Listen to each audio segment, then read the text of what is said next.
peut pas continuer comme ça, hein, et couper la forêt et, euh, et faire comme si de rien n'était, puisqu'on est une extension de la forêt en fait.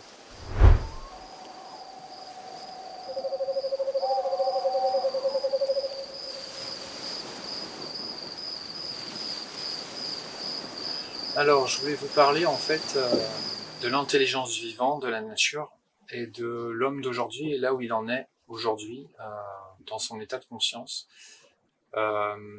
L'Homo sapiens, au commencement, était faible et vulnérable, avec des peurs conséquentes, étant donné qu'il y avait pas mal de fauves et d'animaux qui étaient installés depuis bien longtemps et qui avaient su développer des sens et des armes pour se nourrir. Et le sapiens est resté assez vulnérable et peureux pendant un certain temps.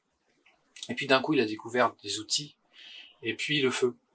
Et avec le feu, ça lui a permis de changer de nourriture, ça lui a permis d'avoir une croissance de son cerveau plus rapide, et d'arriver au monde d'aujourd'hui, d'utiliser l'arme à feu, de pouvoir brûler la forêt, d'avoir un pouvoir qui lui a permis de détruire la nature aussi. Et son niveau de conscience est resté au même niveau qu'à cette époque où il était dans cet état de peur face aux prédateurs qui pouvaient lui sauter dessus, lui bondir dessus. Et à l'époque, il mangeait la moelle des os, il mangeait ce qu'il trouvait, mais il était toujours en tension. Il y a eu cette évolution avec le feu, mais cette tension est toujours restée en l'homme en fait.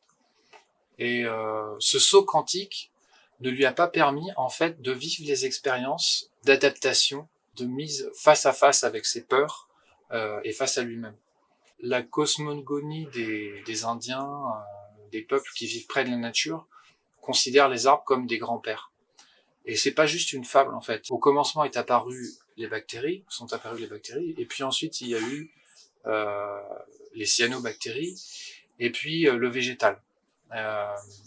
Des cellules ont commencé à devenir autonomes, à manger d'autres cellules, à développer des nageoires et à quitter leur chlorophylle.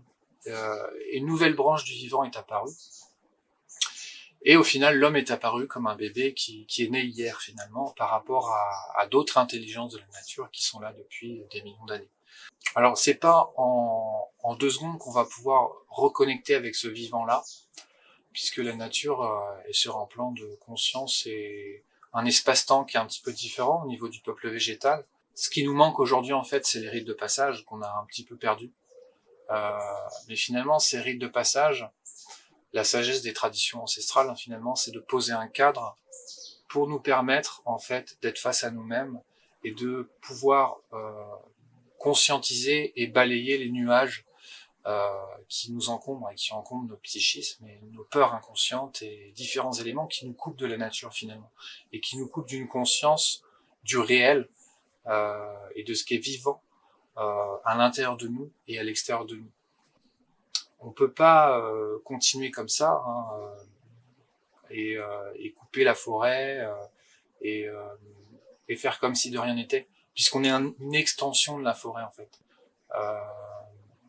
Quelque part, on est les fruits des arbres et on porte dans nos bourgeons, dans notre embryologie, dans notre ADN, toute cette histoire en fait, des bactéries jusqu'aux mammifères. Il y a des processus, il y a des techniques, il y a des rites de passage, il y a une connaissance qui nous permet de nous confronter à nous-mêmes afin de retrouver un équilibre avec nous-mêmes et retrouver un équilibre avec le vivant. Et ça, on peut pas faire l'impasse de ça. On peut pas faire l'impasse d'aller se regarder de l'intérieur, d'aller ressentir ce qui est en nous et qui est tordu, qui est disharmonieux. Et qui a besoin d'être dressé. Et pour ça, le vivant et la nature est vraiment une belle médecine et nous permet,